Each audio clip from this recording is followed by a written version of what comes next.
Hello guys, in this video, I'm going to show you a great ManyCam alternative that doesn't have a watermark.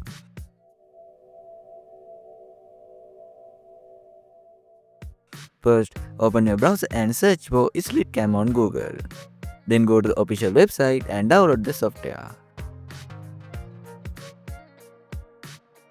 Once the download is complete, open the file and install it.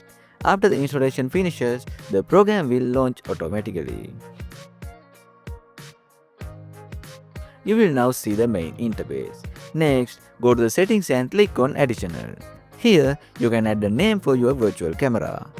After setting it up, it will work on most websites. Now, all you need to do is add any media or source inside SplitCam. It will appear as a virtual camera in other apps. You don't need to manually start a camera. Everything you add will be shown through the virtual camera. I hope this video helps you out. If it did, don't forget to like and subscribe for more videos like this.